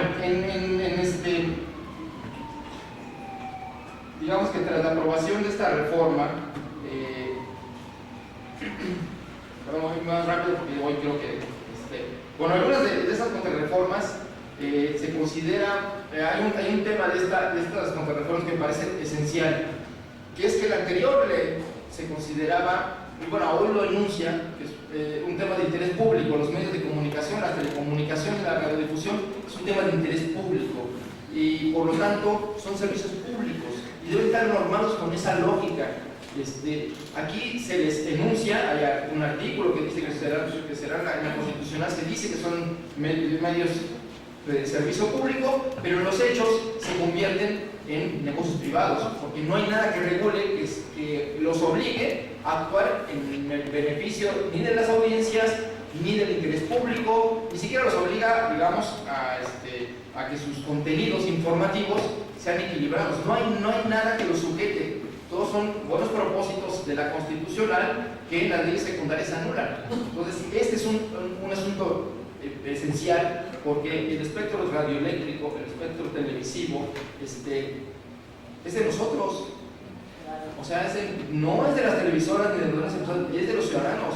Y entonces, al no tener una normatividad para hacer posible que podamos beneficiarnos de esos servicios o de esos negocios, nosotros nos estamos regalando ese derecho, ese servicio para que hagan negocios con nuestros bienes.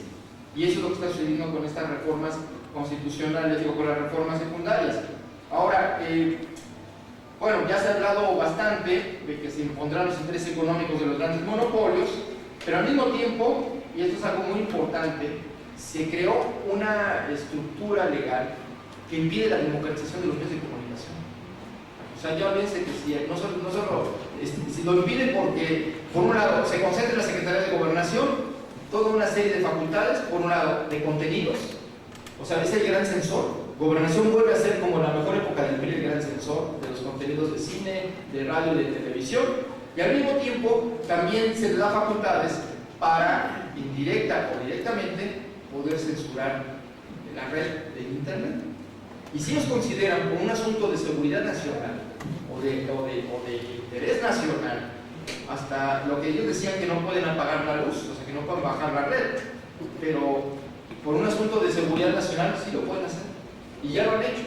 Ha habido momentos en Guerrero, en el norte del país, Ciudad Juárez, Reynosa, donde prácticamente no se pueden usar las redes sociales, no se puede acceder a la información porque está apagado la señal. Y entonces, en esto, que ahora ya se legalizó, que es la complicidad de las empresas que dan estos servicios para entregar no solo nuestros datos, todo tipo de información que se requiera para saber de nuestros gustos, de nuestros hábitos, de nuestras costumbres, y que eso es, como se decía aquí, muy importante pues, para poder generar y crear estrategias de manipulación psicológica, de incluso inducción de consumo de productos, etc. Eso ya son técnicas de publicidad y de mercadotecnia que pues, todo el mundo conoce y que ahora se van a utilizar. De esto, por cierto, Edward Snowden hizo un relato a los reporteros del Guardian sobre cómo funciona desde Estados Unidos la NSA con estos programas, y ya no es el gobierno de Estados Unidos el que paga el costo político o el costo frente a los ciudadanos, son las empresas. Y aquí ya legalizaron que las empresas entreguen esa información. Empresas, bueno, ya lo sabemos que Google y Facebook y todo eso están entregando las bases de datos de los ciudadanos en tiempo real, no las que le pide el juez, no las que pide la autoridad, no para una investigación de terrorismo, ni de narcotráfico, ni de delincuencia organizada. La información en tiempo real de todos, incluidos los mexicanos, porque además nos enteramos que también, aparte de Peña Nieto y de su equipo presidencial que fue espiado, todas nuestras telecomunicaciones, todas nuestras comunicaciones en todos los sitios están en la base de datos de la NSA, en sus computadoras, que incluso tienen problemas para almacenarlas, ¿no? De tantos datos que les llegan, de tantos miles de millones de datos. Entonces, esto es lo que está legalizando en nuestro país, está legalizando algo que allá se hace de manera oculta, que es el acceso a esas bases de datos.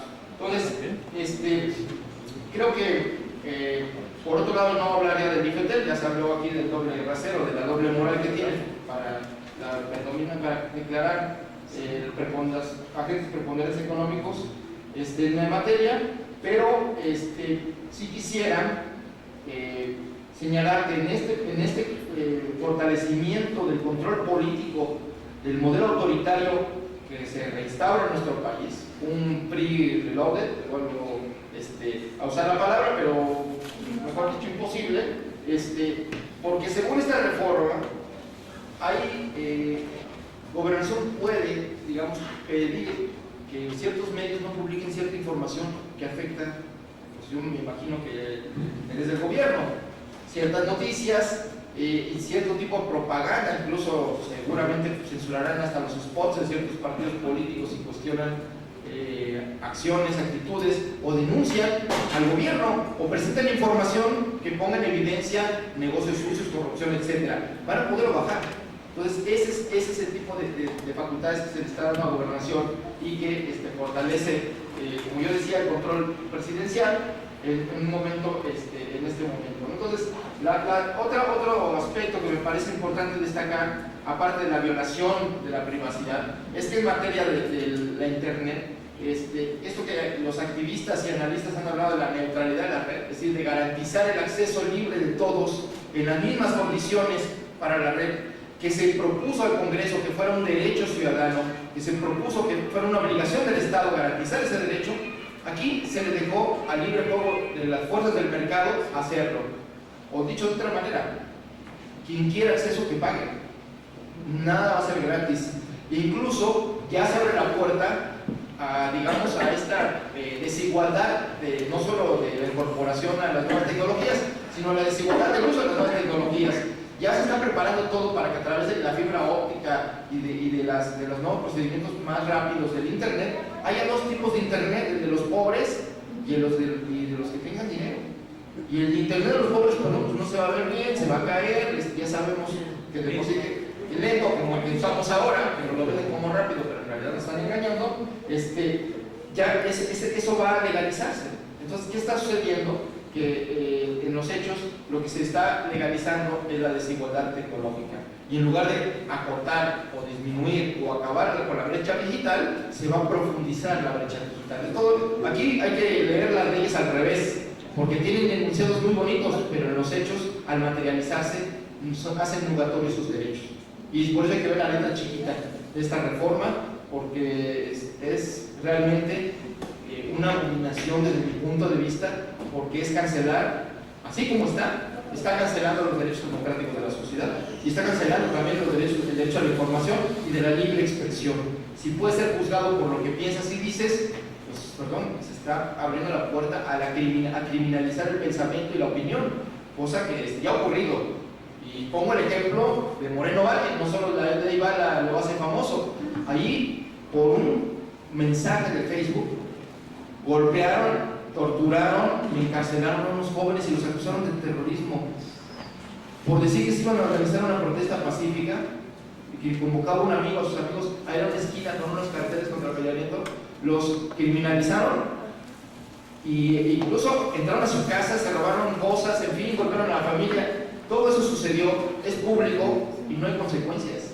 Es más, está abierto el proceso judicial contra el joven, a pesar de que no hay ningún elemento, porque ese tipo de cosas se van a repetir con este tipo de leyes que ahora van a legalizar estos comportamientos, ¿no? Entonces, esto que decía de Genaro, del registro de las telecomunicaciones, de la geolocalización en tiempo real de teléfono celular pues eso nos va a vulnerar como personas, como individuos, y sobre todo pues, nos va a someter a una vigilancia de la que es muy posible que ya estemos, pero que no somos conscientes. Pero como ya está legalizada, vamos a ser muy conscientes de que todo eso puede ser usado en nuestra contra, ¿no? Como diría, todo lo que escribas en Facebook y todo lo que digas en Twitter y todo va a poder ser, así como lo usan las empresas para ver tu currículum y analizan el uso de tus redes sociales y dicen, no, pues no es apto, porque es un disasociado, es un antisocial, es un esquizofrénico, no sé, tiene gustos por la pornografía, etc. Por el acceso a las redes de nuestras cuentas, pues imagínate lo que puede hacer el gobierno para identificar a los opositores, a quienes se organizan contra un gasoducto, una petrolera, quienes van a organizar una protesta. También van a tener acceso a bueno, ya tienen acceso a esa información, pero no es para aterrarnos, es para tener datos de que, bueno, pues entonces eso ya ocurre. Pero aquí, algo que yo decía, es que si eso ya ocurre en el mundo, y que Edward Snowden nos reveló el procedimiento, los programas, las maneras, aquí se está legalizando directamente, peor que la ley ACTA o la ley SOPA en España. Aquí se le están otorgando facultades al CISEN, la policía política, la inteligencia, bueno, no es tan inteligente, pero presumen ser inteligentes, pero sí se escuchan las llamadas y graban las llamadas y luego las filtran a los medios, ¿no? Para quemar los detractores. Bueno, por ejemplo, la señora Purificación no es muy pura porque le gustan los negocios, pero es un derecho de cualquier ciudadano hacer negocios, ¿no? Nada más que luego no presentarse ante la opinión pública como defensora de los derechos de la gente, y cuando a veces lo que están haciendo es defendiendo los derechos de otros monopolios y otros intereses extranjeros. Y bueno,